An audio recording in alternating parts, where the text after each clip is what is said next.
Bigas siya. Sabi ng mga magulang niya, pahali ka lang. So siya pumasok sa isang seminaryo, nagpahali siya. Kaso nga lang, kada may papasok ng gwapo. Lagi yung sinasabi, Christ is in me. Bato ako. Pero minsan, may isang napakagwapong simba.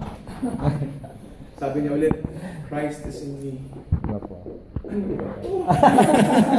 Sabi niya,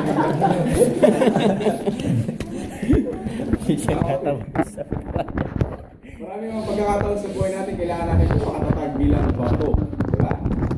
Marami mga katabi mo, anong klaseng bato?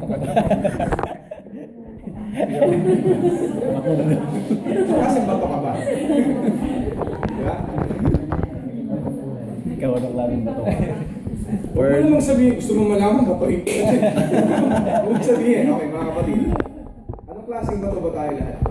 Sabi ng salita ng Diyos na si Jesus ang ating chief cornerstone. Siya ang ating foundation kung saan tayo lahat ay nabubuo bilang isang katawan ng Panginoon. Ngunit ang tanong, anong klaseng bato kaya tayo na makikiisa sa chief cornerstone? Diba? Siguro kailangan natin unawain ang ating sarili. Anong klase bang contribution sa foundation na sinimula ng Panginoon ang ating ibinibigay o ginagawa? Sabi po na salita ng Diyos sa mga taga-Filipos 3:15-19, ganyan ang dapat maging kaisipan nating mga matatatag na sa pananampalataya. Kung hindi ganito ang iyong pag-iisip, ipapaunawa iyan sa inyo ng Diyos. Ang mahalaga ay pagpatuloy natin ang ating natutuhan. Mga kapatid, tumulad kayo sa halimbawang ipinakita ko sa inyo. Sabi ni Pablo, pag-ukulan din ninyo ng pansin ang lahat ng sumusunod sa aming halimbawa. Tulad ng malimit kong sabihin sa inyo, at ngayoy luhaang inuulit ko. Marami ang namumuhay bilang mga kaaway ng krus ni Kristo. Kapahamakan ang kahihinatnan nila, sapagkat ang dinidiyos nila ay ang hilig ng kanilang katawan. Ikinararangal nila ang mga bagay na dapat sana nilang ikahiya. At wala silang iniisip kundi ang mga bagay na makalupa. Mga kapatid, sabi ni Pablo, meron ng isang pundasyon na sinimulan sa atin ng Panginoon. Kung tayo ay talagang nananampalataya sa Panginoon at nanatili sa Kanya, anong klaseng bato ang idinadagdag natin sa pundasyong ito? Ito ba yung pundasyon? Ay ito ba yung batong hindi mayayanig? O ito ang bato na dahil sa atin, lahat ng iba pang bato mayayanig? Kaya sabi ni Pablo, tularan nyo ang aking halimbawa na ipinapakita ko sa inyo. Hindi lang sinasabi, kundi ipinapakita niya. Sabi niya, hindi sinabing tularan nyo, mga sinabi ko. Sabi niya, tularan ninyo ang halimbawang ipinakita ko sa inyo. Gaya ng pagsunod niya sa Panginoong Jesus. Anong klaseng bato tayo? Tayo ba ay batong katisuran o batong tuntungan? Dalawang uri ang bato sa mundo. Diba? A stumbling block or a stepping stone. Nasaan tayo sa dalawang uri ng batong ito? Tignan mo nga yung katabi mo. Pag ganito yung tingin mo sa kanya, stepping stone yan. Pero pag ganito, stumbling block. Diba? Mag-ingat-ingat lang sa pagtingin. Diba? Delikado. Oh. Kasi baka naman yung tinitigan mo, mas tumble sa'yo ito titingin. Di ba mag-ingat ka? Two-way yan eh. Hindi lang ikaw may mata. Pati yung katabi mo may mata rin. O di ba? So mga kapatid, anong uri tayo ng bato? Are we stepping stones or stumbling block in the foundation that Jesus has established? So saan tayo? Pag-aralan natin ang mga katangian ng batong katisuran. So bato-bato sa langit, tamaan, yes! It's about time magbago tayo, di ba? So, ano bang katangian na inihayag ng salita ng Diyos sa batong nakakatisod? Ang bato raw na nakakatisod ay unang-una kaaway ng krus ni Kristo. Binanggit ni Pablo kanina yun. Ang batong katisuran ay ito yung mga kaaway ng krus ni Kristo. Bakit? Bakit sila naging kaaway ng krus ni Kristo? Sapagkat hindi nila pinapahalagahan ang ginawang kabayaran ng kasalanan ng ating Panginoon sa krus ng Kalbaryo. Bagkus, ito pa ay kanilang pinagtatawanan, ito ay kanilang nilalapastangan at inaalipusta. Sabi ng salita ng Diyos sa Santiago, mga taksil, hindi ba ninyo alam na kapag nakipagkaibigan kayo sa sanlibutan, ay kinakaaway naman ninyo ang Diyos. So, mga kapatid, isa sa mga nahayag ko nung araw, hindi ko alam kung sa grupong ito o sa ibang grupo, life is about connections. But remember, yung ating connections, it brings disconnections. The more you're connected sa mundo, the more you're disconnected to the Lord. But the more you get connected to the Lord, you have to get disconnected with the world. Hindi ka pwedeng kumabit at kumapit sa dalawa. Mga kapatid. Ang sino mang nagnanais na maging kaibigan ng sanlibutan ay kaaway ng Diyos. Kaya tayo nagiging kaaway ng krus ni Kristo dahil tayo ay nakikipagkaibigan sa maling kaibigan. Ang kaibigan ng mundo ay masaya ng panandalian. Pero tandaan natin na walang kahit anong kasiyahan na maibibigay ang mundo na magtatagal. Panandalian lang. Sapagkat lahat magmamali. Tanging nagawa sa Diyos lamang ang mananatili. Pangalawa, isang katangian ng batong nakakatisod, dinudiyos nila ang hilig ng katawan.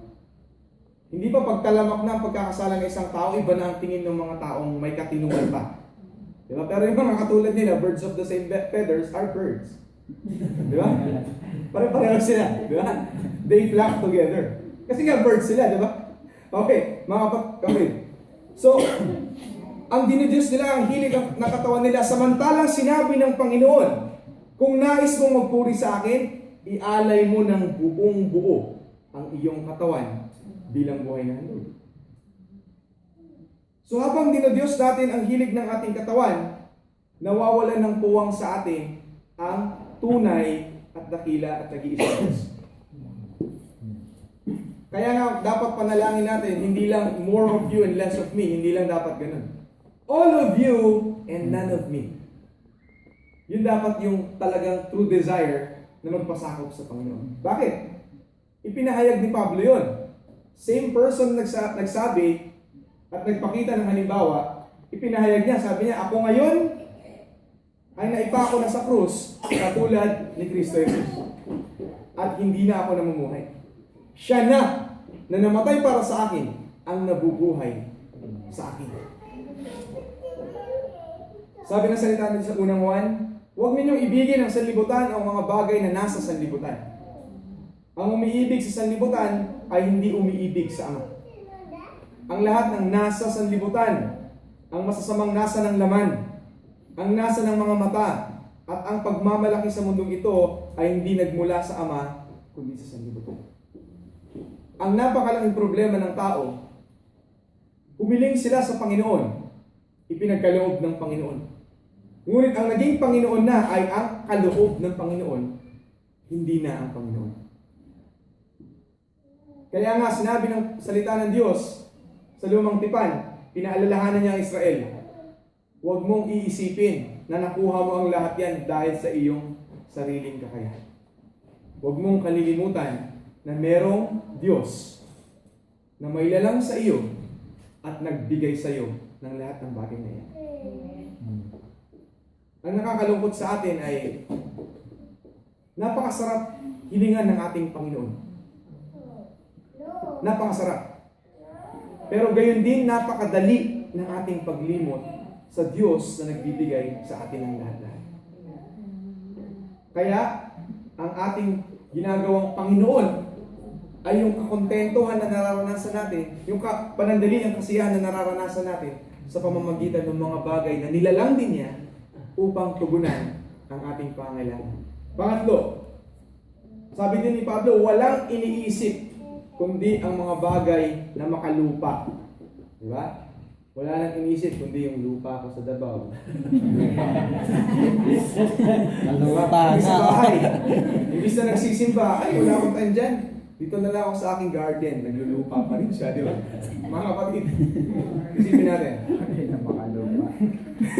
Literal yung lupa. Kaya tuloy, yung mga taong bagay na makalupa iniisip, nangangamoy lupa na rin. Mga kapatid, isipin natin. Ang ating bang pananaw, ang ating bang pag-iisip, nasaan nakatuon? Sinabi ng salita ng Diyos, set your hearts and minds on things above. Kasi doon ang tamang direksyon ng tingin. Kaso ang iniisip ng maraming tao, okay na dito. Ito lang ma-reach ko. Lord, di kita ma-reach. Ganun ang tao eh.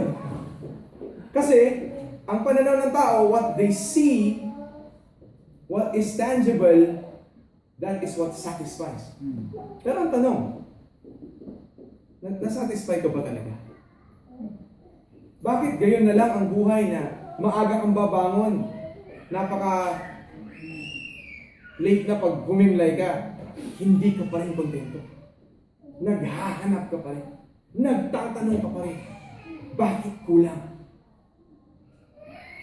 At sisima ang Panginoon, Lord, bakit ka ganyan?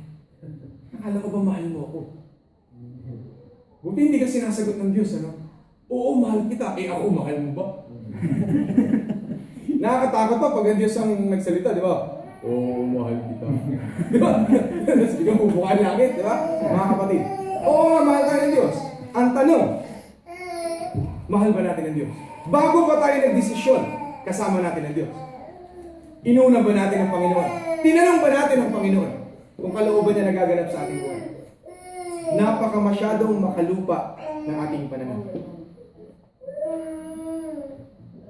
Sabi ng salita ng Diyos, mag-ingat kayo upang hindi kayo mabihag ninuman sa pamamagitan ng walang kabuluhan at madayang katuruan na hindi kay Kristo nagmula, kundi sa mga tradisyon ng mga tao at sa mga alintuntunin ng mundong ito. Isa mo sa ikinalulungkot ko, itong mismong salitang ito.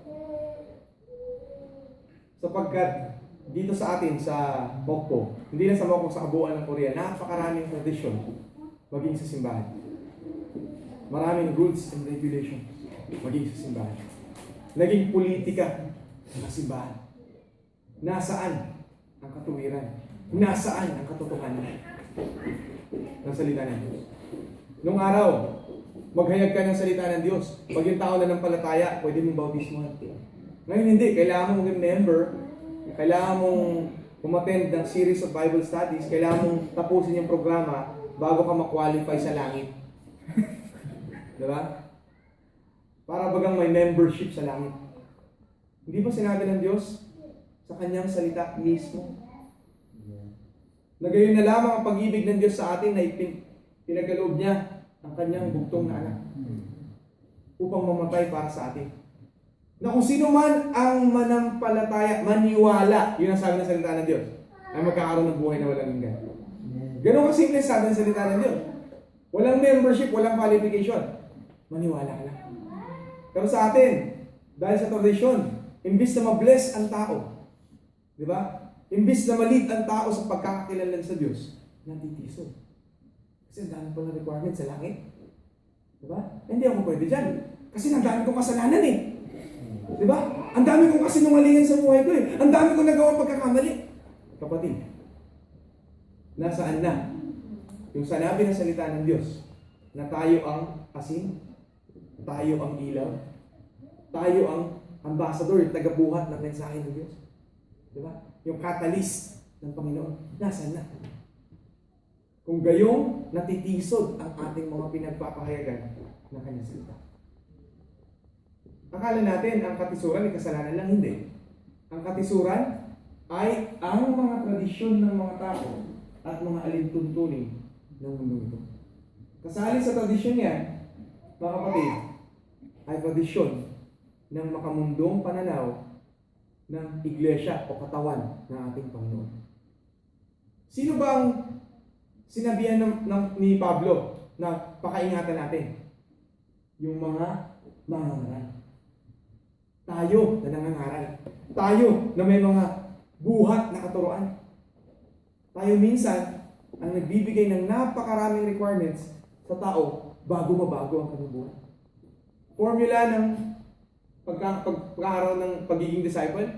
Sabi ng salita ng Diyos, Matthew 28. Sino naka-memorize sa Matthew 28, 18 to 20? All authority is given to me in heaven and on earth. Go therefore and make disciples of all nations. Ano yung una? Baptizing them in the name of the Father, and of the Son, and of the Holy Spirit. Ang susunod, and teaching them to obey all that I have commanded you. And lo, I will be with you to the very end of the age. Kasi sa atin, baliktad. Di ba? Go and make disciples, teach them to obey. And then you baptize them. Kasi qualified na sila. Ganun ang sistema ngayon. Mga kapatid, what happened? What happened to faith? What happened to people?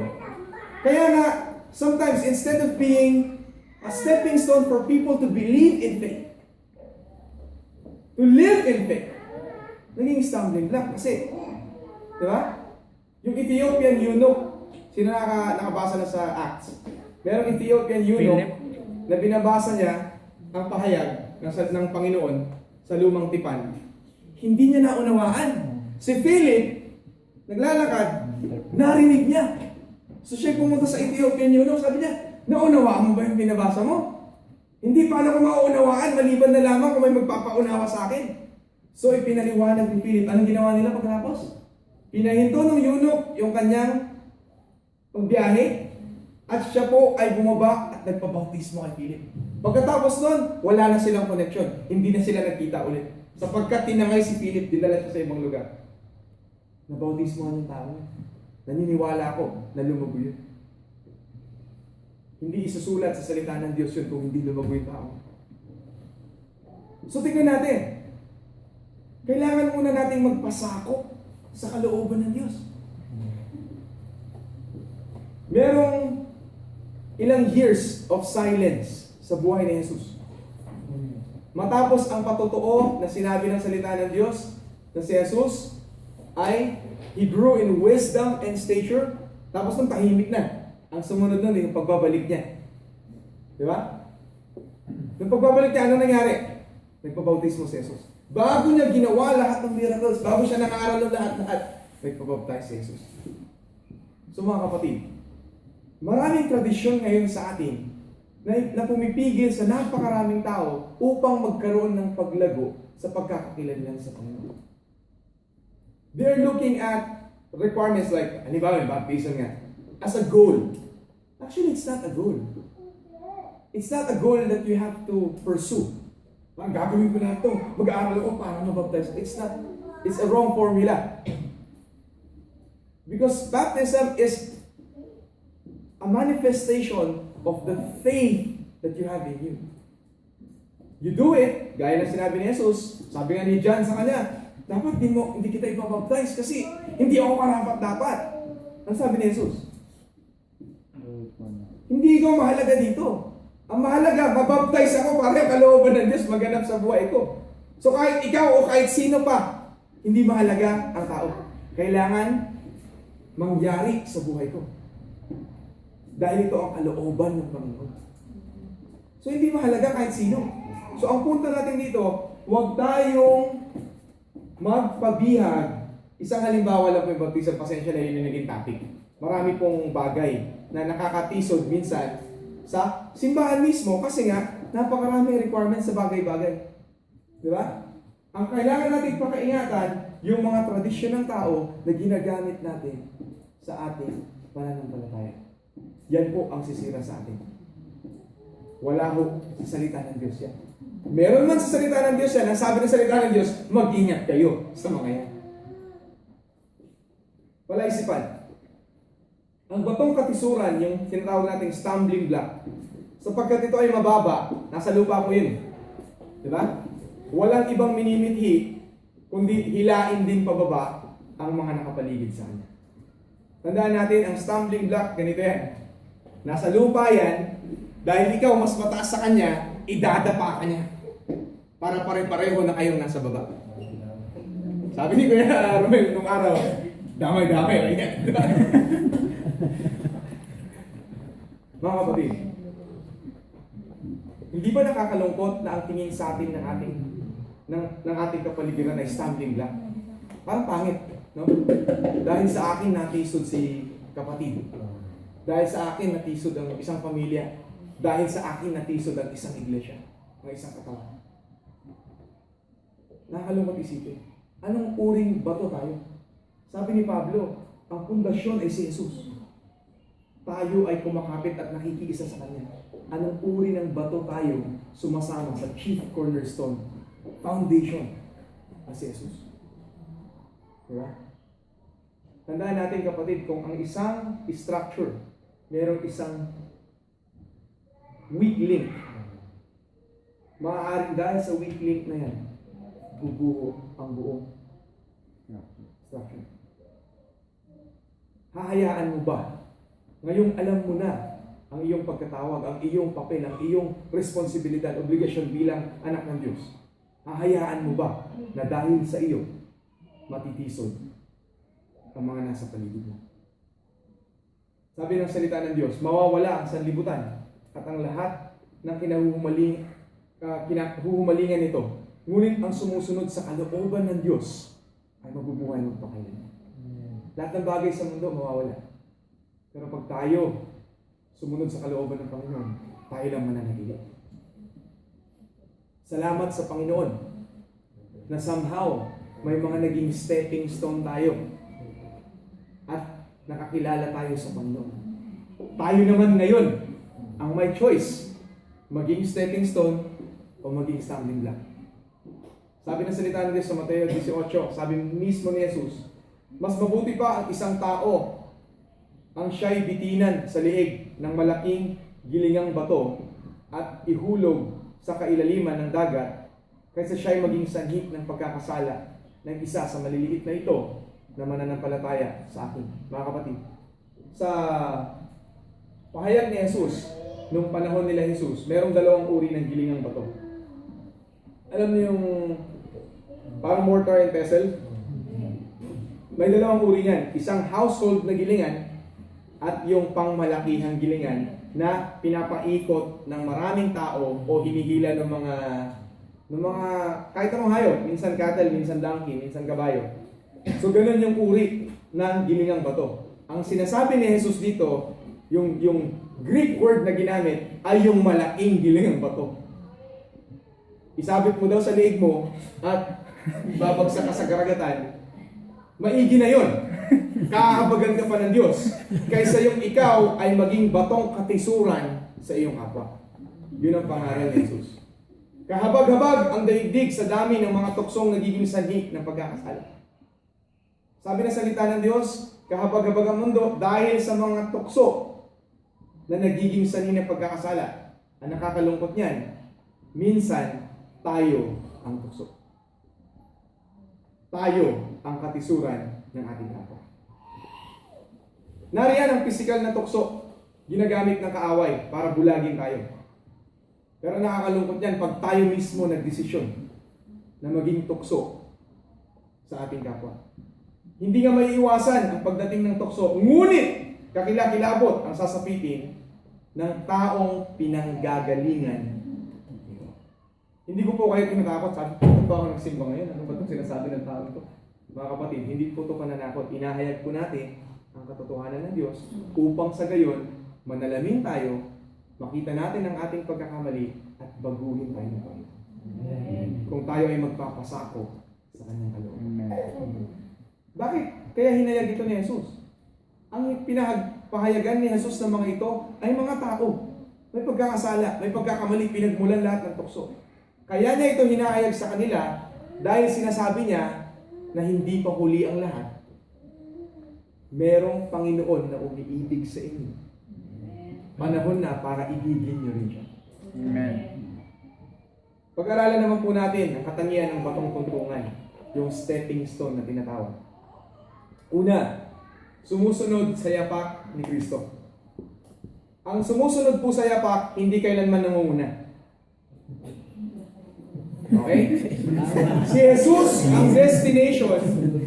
Si Jesus ang destination. Tayo ang stepping stone. Okay? Hindi tayo ang final destination. Dadaanan lang po tayo. Pero dapat tayo nasa tamang posisyon na tumutungo kay Jesus. Kasi kung halimbawa nasa isang lugar tayo pero hindi tumutungo sa Jesus yung destination yun, ligaw na bato tayo. Diba? Mga ligaw lang na bato. Walang patutunguhan.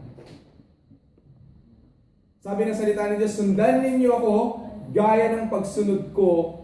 Sorry, sobra ko yata ng type. O kay Kristo. Okay. Pagsunod ko kay Kristo. Sinabi ni Pablo. Kaya sinabi ni Pablo na, kaya nyo ako dapat sundan kasi ang sinusundan ko, si Jesus. Para bagang sinasabi niya, huwag nyo na lang akong sundan kung nakikita nyo sa buhay ko na hindi ko sinusundan si Jesus. Mga kapatid, dapat ang buhay natin, kung gusto nating may sumunod sa atin, kailangan ito ay nagtumutungo sa ating Panginoon Diyos. Kasi kung hindi, sisirain lang natin ang buhay ng mga sumusunod sa atin. Amen. Tanong ko sa mga magulang, anong klase ng buhay at anong patutunguhan ang nais yung ipasa sa inyong mga anak? Bago kayong maging concern sa kaluluwa ng inyong kapwa sa labas ng tahanan ninyo, mauna tayong maging concern sa mga nasa loob mismo ng tahanan natin. Saan natin sila itinutungo? Kaya ba sila sumusunod sa atin dahil natatakot sila sa atin? Kaya ba sila sumusunod sa atin dahil wala silang choice? Kaya ba sila sumusunod sa atin dahil kung hindi sila susunod, wala allowance? Di ba? Dapat, kaya sila sumusunod sa atin dahil nakikita nila si Jesus sa buhay natin. Pangalawa, nagpapasakop sa kalooban ng Diyos. Ang batong tuntungan ay nagpapasakop sa kalooban ng Diyos. Hindi siya yung nasusunod. Siya ay inaapakan lang, dinadaanan lang. So bakit siya susundan? Di ba? Bakit siya maghahari? Bakit siya mangunguna? So, nasa ang posisyon ng stepping stone? Wala sa taas. Nasa baba. Sino dito ang nakakita na ng tao na habang umaakyat sa hagdanan, sa ilalim siya ng hagdanan umaakyat? Kabaliwan yun. Di ba? Sa ilalim, naghagdanan ka pa. Di ba? Kung anong ladder, lalagay mo sa pader, biglaan mo sa likod. Mga kapatid, mali yun. Ang stepping stone, inaapakan ng taong dumadaan sa kanya. Di ba? Sabi ng salita ng Diyos, pag sumikapan ninyong maging ganap ang inyong kaligtasan ng may lubusang paggalang at pag-ibig sa Diyos, sapagkat ang Diyos ang kumikilos sa inyo upang inyong naisin at isagawa ang kanyang kalooban. Bilang stepping stone, kailangan panahanan ka ng ating Panginoong Hesus at mangusap siya sa pamamagitan ng kanyang banal na Espiritu na nananahan din sa iyo upang nanaisin mo at isasagawa mo ang nararapat. Ano ang nararapat? Ang makatuwiran, ang kalooban ng ating Panginoon. Ngunit kung tayo ay napangunahan na ng ating sariling kagalingan, sa ating sariling dunong upang i-lead ang mga tao, mga kapatid, ililigaw lang natin sila. Huwag nating hayaan na tayo ang maging dahilan ng kanilang pagiging ligaw. Sapagkat, mga kapatid, ang mga taong ito, may hinahanap ng destinasyon. Hindi sila matatawag na ligaw kung wala silang nais patunguhan. Meron silang nais patunguhan, hindi lang nila alam ang daan. Kaya kung ikaw ang magiging dahilan ng karagdagang kalituhan, huwag mo nang i-attempt na i-lead sila. Mga kapatid. Pangatlo, ang pananaw ay makalangit, hindi makalupa. Di ba? Ang pananaw ng taong ito ay patungo sa mailikha. Kaya ngayon, ang pagtingin natin sa bawat tao ay hindi na batay sa sukatan ng tao. Worldly point of view, ang English nito. Nung una ay ganoon ang ating pagkakakilala kay Kristo, ngunit ngayon, hindi na. Bago ako naging Kristiyano, iba ang pananaw ko sa mga Kristiyano. Kasi baka ibang Kristo yung kanilang, baka makamundong Kristo yan. Pero ngayon, hindi na, nag-iba na. Bakit? Kasi napatunayan ko na totoo nga si Kristo. Totoo nga ang Panginoon. Hindi na makatao ang aking pananaw. Sa English, sabi dito, 2 Corinthians 5:16, so from now on, we regard no one from a worldly point of view, though we once regarded Christ in this way. So mga kapatid, hindi na worldly ang ating pananaw, kaya ang tingin natin sa mga kaluluwa, hindi na ordinaryong tao. Kundi mga taong nagnanais na makilala ang Diyos. Dati po, ang mga tao, ang pananaw ko sa kanila, tao lang yan. Kasi tao din ako eh. Diba? Nothing special sa lahat sa amin. Kasi tao lang kami lahat. Pero nung ako ay nagkaroon ng pagkakilala sa Panginoon, nagkaroon ako ng need sa buhay ko na magkaroon ng Diyos. Pag tumitingin ako sa kapwa ko, nakikita ko yung sarili ko. Para ako katulad nila nung araw. Ligaw. Nananatiling ordinaryo. Nananatiling walang pag-asa. Walang patutunguhan. Nagpapagal, nagpapagod araw-araw para mabuhay. Pero ang tanong, saan tutungo yung buhay? Balang araw, mawawala, mamamatay, hihinto. Pagkatapos nun, ano? Wala na. Ngunit dapat ang tingin natin sa ating kapwa, katulad natin nung araw, na wala mang pag-asa, binigyan ng pag-asa ng Panginoon, at hindi lang yun, buhay na walang hanggan. So kailangan magkaroon tayo ng panibagong pananaw. At ang stepping stone, ito ang kanyang pananaw. Kaya willing siya na padaanin sa kanya, patungo kay Jesus, ang mga tao kanyang pinamumunuan. Stepping stone. Palaisipan, ang batong tuntungan sapagkat ito ay nagpapakumbaba, wala itong ibang mithiin, kundi itaas o iangat lahat na nakapaligid sa kanya. Kabaliktaran ng batong katisuran, na dahil hindi siya makaangat, hihilain niya, idadapa niya lahat ng taong nakapaligid sa kanya para damay-damay na. Pare-pareho na tayo nasa baba. Sana magkaroon tayo ng panibagong pananaw. Pananaw na nagmumula sa Panginoon sa pamamagitan ng pahayag ng kanyang katotohanan, ng kanyang salita. O Yahweh, sino kayang makakapasok sa iyong templo? Sinong karapat-dapat sumamba sa iyong burol na sagrado? Ang taong masunurin sa iyo sa lahat ng bagay at laging gumagawa ayon sa katuwiran. Mga salita'y bukal sa loob at pawang katotohanan, at ang kapwa ay hindi niya sisiraan. Di siya gumagawa ng masama sa kanyang kaibigan. Tungkol sa kapwa ay di nagkakalat ng kasinungalingan. Mga kapatid, ito ang katangian ng stepping stone. Ang taong stepping stone, hindi niya ito ginagawa sa kanyang kapwa. Sapagkat siya ang magiging patotoo ng Diyos. Buhay na patotoo ng Diyos, na ang Diyos niya ay buhay. Na ang Diyos niya ay banal. Na ang Diyos niya ay makapangyarihan. Paano maniniwala ang tao? Gayong napakarami ng impluwensya ng mundo sa religion, sa showbiz, sa pamahalaan. Paano pa maniniwala ang mga tao sa katuwiran, katotohanan ng Diyos? Gayong napakarami ng nakapila, nakaparada sa kanilang mga mata, na lumilito sa kanila. Kapatid, ikaw, isa ka sa nakapila sa harapan ng iyong kapatid. Makikibahagi ka ba o makikiisa ka sa kalituhan ng buhay niya, kasiraan ng buhay niya? O ikaw ang magkikita niya upang makapag-isip siya na may higit pa pala sa buhay na ito kaysa sa ipinapamuhay ko. May mas aayos pa pala sa pamumuhay na ito. May mas tuwid pa pala sa pamumuhay na ito. At meron pa palang mas makakapagbigay sa akin ng tunay na kagalakan kaysa sa buhay na ito. Two things. Stumbling block, stepping stone. Nasa sayo yan, kapatid. Ito lang ang nice sabihin sa atin ng Panginoon. If you're gonna be a part of the foundation that Jesus began, make your life count. Make your life count. If you're a stumbling block, you're a waste. But if you become a stepping stone, you're making your life count. Sabi ng salita ng Diyos, sinasabi ko sa inyo, sabi ni Jesus, magkakaroon ng higit na kagalakan sa langit dahil sa isang makasalanang tumatalikod sa kasalanan kaysa 99 na matuwid na di nangangailangan magsisi.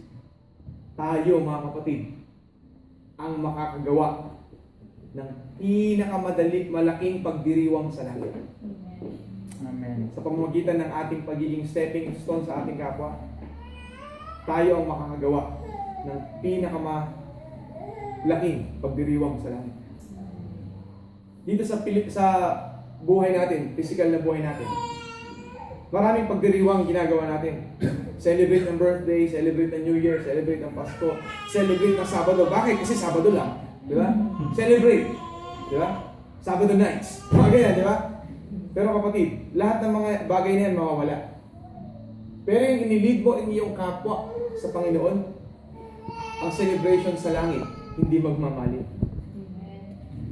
Kapatid, let's make our lives count. Paano tayo nakikitungo sa ating mga mahal sa buhay o sa ating kapwa? Tayo ba ay nagiging batong katisuran o batong tuntungan patungo sa ating Panginoon? Sana magkaroon tayo ng palaisipan. At kung nakikita natin na maraming kakulangan sa ating buhay, maraming natisod dahil sa ating buhay, it's not too late.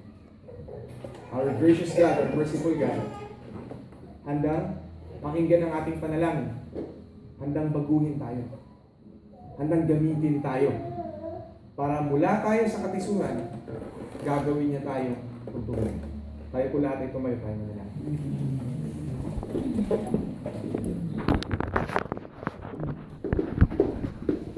Dakilang Diyos na makapangyarihan, taos puso namin kayong pinupuri, pinasasalamatan, Panginoon. Sinasamba, tinatanghal, Panginoon. Sa bawat pagkakataon ng Diyos na kami ay naging dahilan ng katisuran ng aming kapwa. Sa lahat ng mga taon na nagdaan, kami po ay nagpapakumbaba sa inyong harapan. Humihingi, Panginoon, ng kapatawaran. Salamat, Panginoon. Nakahiya-hiyaman ang aming ginawa, Panginoon. Inyo pa rin itong inuunawa.